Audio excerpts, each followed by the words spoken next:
Daytona Beach. Wow.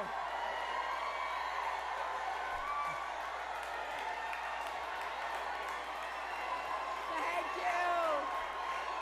Thank you so much. Thank you all. Wow.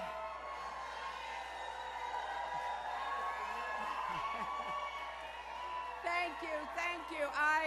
I am just thrilled to be here. Are you ready to canvass? Well, we need your help in these last 10 days until the election. I want to thank Leslie Pierce for that introduction and her lifelong work on behalf of children. I want to thank State Representative Dwayne Taylor and Mayor Derek Henry for being here with us. And to all of the elected officials, all of the organizers and the volunteers, I am thrilled to have this chance to come by and talk with you for a few minutes about what's at stake in this election, because this may be one of the most important elections in our lifetimes, and we cannot take anything or anyone for granted. I was just over at BCU for their homecoming celebration. And a lot of people told me they'd already voted, but I said, get your friends, get your family, get everybody you know to vote. Because you've got early voting here in this county, in Volusia County, until November 5th. No excuses. Everybody's got to get out and vote, and that's what this canvass is meant to make sure we do, right? Now, I'm sure that some of you may have heard about a letter that the FBI director sent out yesterday. Well, if you're like me, you probably have a few questions about it. It is pretty strange. It's pretty strange to put something like that out with such little information right before an election. In fact, it's not just strange, it's unprecedented, and it is deeply troubling, because voters deserve to get full and complete facts. And so we've called on Director Comey to explain everything right away, put it all out on the table, right? Now, of course, Donald Trump is already making up lies about this. He is doing his best to confuse, mislead, and discourage the American people. I think it's time for Donald Trump to stop fear-mongering, to stop disgracing himself, to stop attacking our democracy. We can't let him get away with this, can we? Now, you know, like any campaign, there have been ups and downs and ups and downs, but I gotta tell you, I feel so motivated, so excited, so ready, because I've always stayed focused on one thing: you and your families.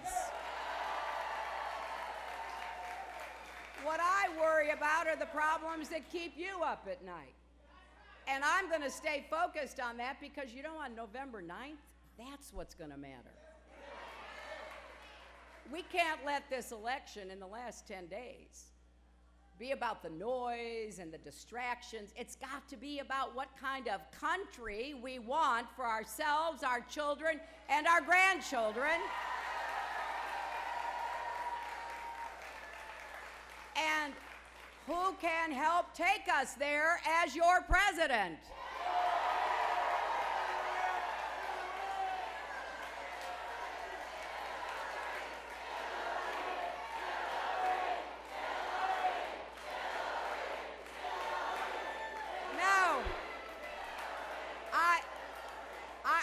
think you and I agree the choice is pretty clear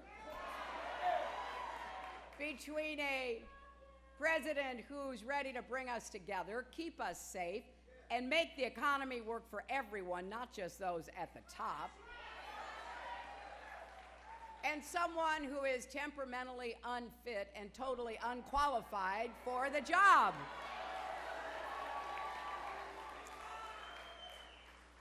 Now, I promise you this. I will never stop working for you. Every single day. As a candidate, and most importantly, as your president. That's how I was raised.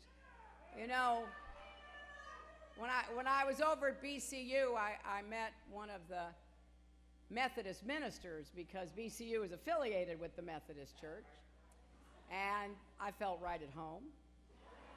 And my mother taught me to never, ever quit. Now, what does that mean?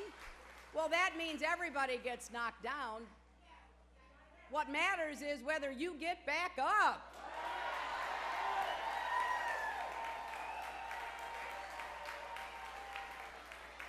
And I've been fighting for families and underdogs my entire life, and I'm not stopping now. We're just getting started. And let's always remember what our wonderful First Lady told us: when they go low, we go high. So no matter what they throw at us in these last days, we're not going to back down. We're not going to get distracted. We're not going to get knocked off course, because we know how much this election matters. We know how many people are counting on us. And that's why we're going to reject Donald Trump's dark and divisive vision about America.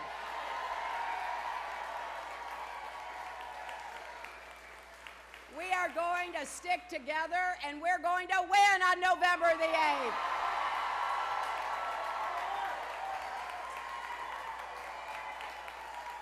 But we can't take that for granted. Remember, we've got to keep our foot on the gas, right? Because Donald Trump's strategy is pretty simple. They've even said it in his campaign. It's to get women to stay home, get young people to stay home, get people of color to stay home, and get a lot of smart, intelligent men to stay home too. Now, this is all part of his scorched earth campaign. It goes against everything we stand for. And you know how we stop him? By showing up with the biggest turnout of voters in American history.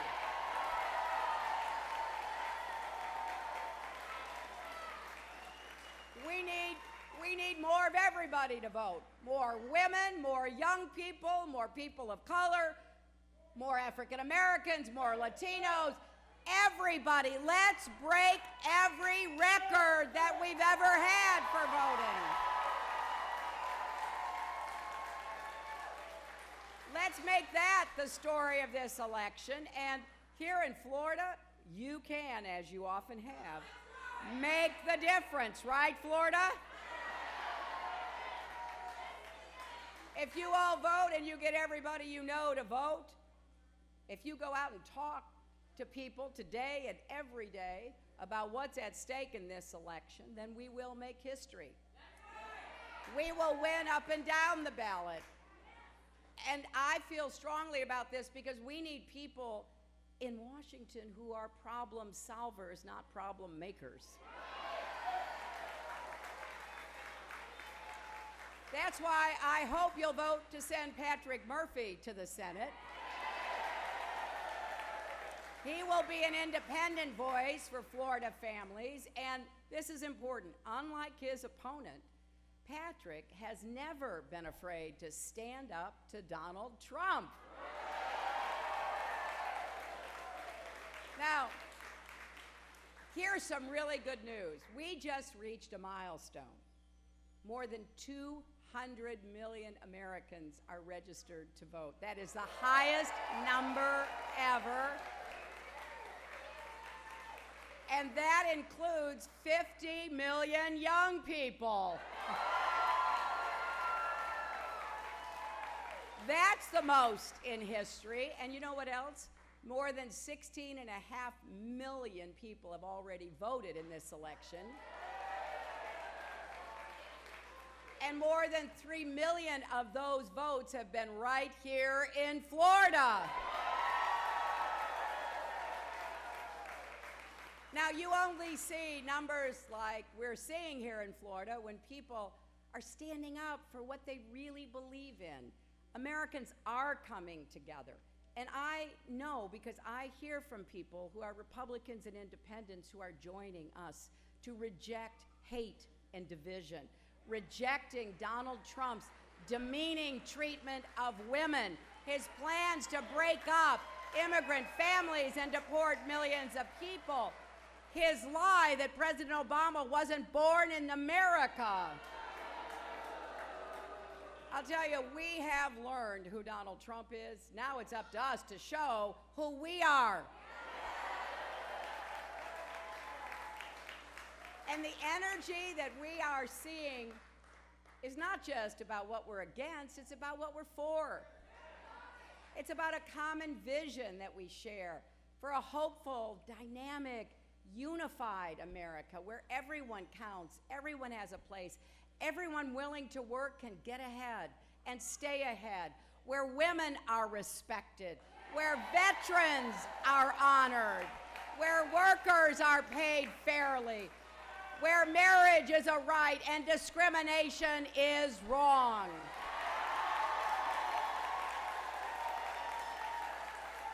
So, my friends, it is not just the fact that my name will be on the ballot. Everything we care about is at stake. Your future, making college affordable, helping you pay back your debt, getting the cost of prescription drugs down, protecting and defending Social Security and Medicare from privatization and Wall Street schemes. Fighting climate change is at stake. LGBT equality is at stake. Equal pay for women is at stake. In the end, we know the American dream itself is at stake. Now, did any of you see the debates?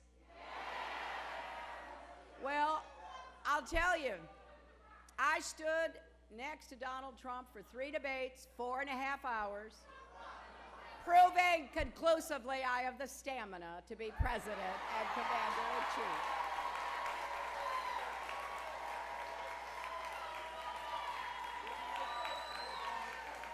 But I have to tell you, he said a lot of things that were troubling.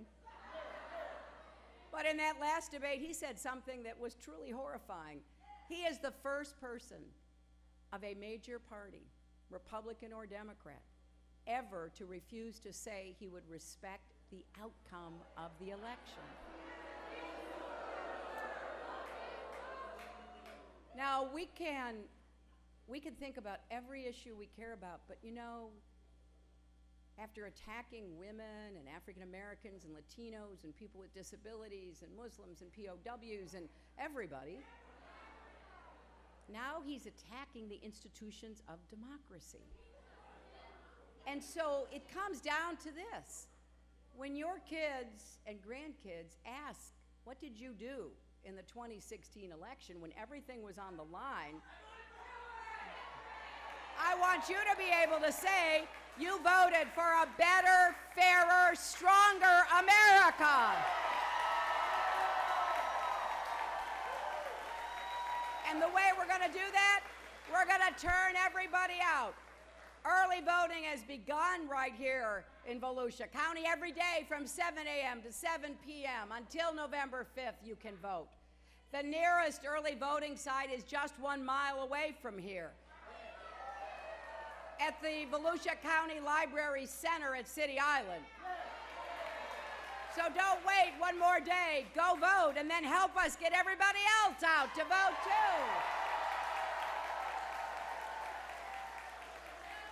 Now I know that we've got our canvas organizers up here. I don't want to take too much of their time because they are workers.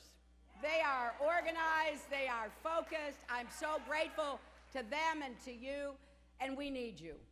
We need you. Stakes couldn't be higher. We got to do everything we can. I don't want anybody waking up on November 9th and saying, oh, I wish I had just done a little more. So help us knock on doors, make phone calls, talk to voters, and ask them, when are you going to vote? Do you know where you're going to cast your ballot? Who will you take with you? And make sure they know about early voting, already begun here in Florida. And then if you need to, sign up yourselves. We have sign-ups for 3 more shifts between now and Election Day. And, you know, this is going to be a close election. They always are these days. And we're going to win because of you, because of hard-working volunteers like you.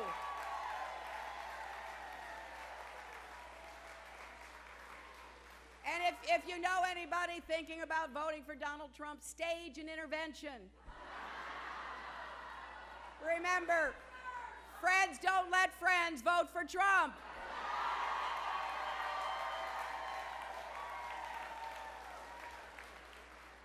And think about it this way, on January 20th, we're going to have a new president. And I'll tell you what, I will be proud to build on the progress we've made under President Obama and go even further. But I can't do any of the things that I'm talking about, any of the plans that I have, unless you help me. So that's what I'm asking you. That's why I came to Daytona Beach today.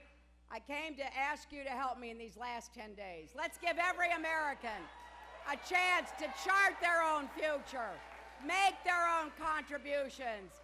Let's build a future we can all be proud of, and let's make sure we prove once and for all that love trumps hate. Thank you.